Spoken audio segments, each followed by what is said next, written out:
अस्सलाम वालेकुम, welcome to my YouTube channel cooking with Siha Rizwan. कैसे हैं आप? उम्मीद करती हूँ सब खैरियत से होंगे। अल्लाह पाक सबको अपने हिफ्ज़ व अमान में रखें और हमेशा खुश रखें। आज जो ज़बरदस्त सी रेसिपी आपके लिए लेके आई हूँ वो है जी इंस्टेंट अंदरसा की रेसिपी, जो कि बहुत कम चीज़ों से बनता है लेकिन खाने में इंतहाई मज़े का लगता है। तो इससे पहले कि रेसिपी शुरू करूं, चैनल पर नए आए हैं और अभी तक आपने मेरे चैनल को सब्सक्राइब नहीं किया तो प्लीज़ सब्सक्राइब कर दें, बेल के बटन को प्रेस करें ताकि नई आने वाली वीडियोस के नोटिफिकेशंस आप तक आते रहें। वीडियो अच्छी लगे तो एंड में एक प्यारा सा कमेंट भी कर दीजिएगा और लाइक शेयर भी कीजिएगा। तो आइए बिस्मिल्लाह करते हैं।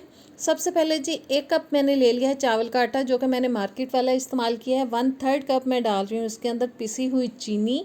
1 गिलास में दूध ले लिया है, थोड़ा थोड़ा करके हम दूध डालेंगे। अभी मैं फ़िलहाल 1 टेबलस्पून डाल रही हूँ। अच्छे से इसको मिक्स करेंगे और उसके बाद आहिस्ता आहिस्ता से हम दूध को शामिल करेंगे, क्योंकि हमें एक डो बनाना है। एकदम से डालेंगे तो डो ख़राब हो सकता है। 1 टेबलस्पून पहले डाला था, 2 टेबलस्पून मैंने अभी इसमें शामिल किए हैं। मिक्स करेंगे और चीनी की मिकदार मैंने नॉर्मल रखी है, क्योंकि मेरे घर में नॉर्मल मीठा पसंद किया जाता है। आप अगर तेज़ मीठा पसंद करते हैं तो आप 1 आध टेबलस्पून चीनी की मिकदार को बढ़ा सकते हैं। और अभी मैंने टोटल 5 टेबलस्पून इसके अंदर दूध डाल दिया है और अभी फ़िलहाल मैं और नहीं डालूँगी। देखें, एक डो की शक्ल में मैंने इसको इकट्ठा कर लिया है और ऊपर से कवर करेंगे। 15-20 मिनट के लिए इसको रेस्ट देंगे जी। तकरीबन 20 मिनट गुज़र जाने के बाद ये देखें डो अभी सख्त हो चुका है और अभी मज़ीद मैं इसमें डाल रही हूँ 1 टेबलस्पून दूध। अच्छे से मिक्स करेंगे क्योंकि हमें थोड़ा सा सॉफ्ट डो चाहिए जिसको हम आसानी से हैंडल कर पाएँ। बस अच्छी तरह से मिक्स कर लेना और डो की फॉर्म में ले आना है इसको। और ज़बरदस्त हमारा सॉफ्ट डो तैयार हो चुका है। अब मैंने एक प्लेट के अंदर ले लिए हैं जी तिल सफ़ेद वाले। बस थोड़ा थोड़ा पार्ट उठाएंगे डो से और थोड़ी सी शेप देंगे। आप चाहें तो गोल शेप में भी बना सकते हैं और जिस शेप में मैं बना रही हूँ इसमें भी बना सकते हैं। कोई भी शेप दे सकते हैं अपनी पसंद के लिहाज से। बस अच्छी तरह से तिल लगाए हैं मैंने उसको और अब फिर से मैं हथेली पे रख के उसको थोड़ा घुमा के प्रेस करूँगी, क्योंकि तिल जो हैं वो अच्छी तरह से चिपकने चाहिए ताकि जब हम इनको फ्राई करें तो ये उतरे नहीं। इसीलिए मैंने डो को थोड़ा सा सॉफ्ट रखा है। 2 दफ़ा मैंने इसको तिल लगा लिए। अब अच्छे से इसको हम शेप दे लेंगे और इसी तरह से बना के पहले हम कुछ प्लेट में रख लेते हैं।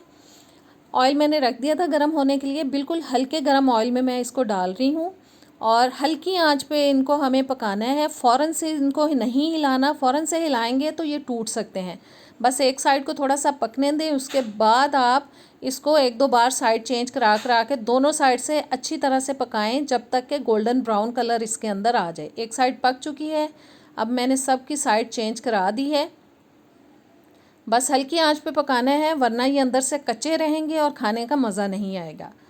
और बस जी दूसरी साइड से भी थोड़ा सा पकने के बाद बस इसी तरह से 1-2 दफ़ा हमें इनकी साइड चेंज करा के पकाना है ताकि अंदर तक ये अच्छी तरह से पक जाएं। और ज़बरदस्त से हमारे अंदरसे हो चुके हैं जी तैयार। बस इनको निकालेंगे और प्लेट में रखेंगे। अच्छी तरह से ऑयल निकाल लीजिएगा इसके अंदर से। और देखें तिल बिल्कुल बहुत ज़्यादा नहीं उतरे हैं, बहुत कम उतरे हैं, क्योंकि वो अच्छी तरह से चिपक गए थे। इसलिए डो का थोड़ा सा सॉफ्ट होना ज़रूरी है।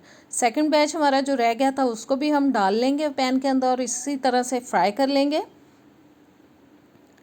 और ज़बरदस्त रेसिपी हमारी रसों की हो चुकी है तैयार। ज़रूर इसको ट्राई कीजिएगा, इंशाल्लाह ताला आपको बहुत पसंद आएंगे। मैं तोड़ के दिखाती हूँ कि ये कितने अच्छे और क्रिस्पी बने, अंदर तक पक चुके हैं। मुझे कमेंट में बताइएगा कि आपको ये रेसिपी कैसी लगी। नेक्स्ट वीडियो तक दें इजाज़त। अल्लाह हाफ़िज़।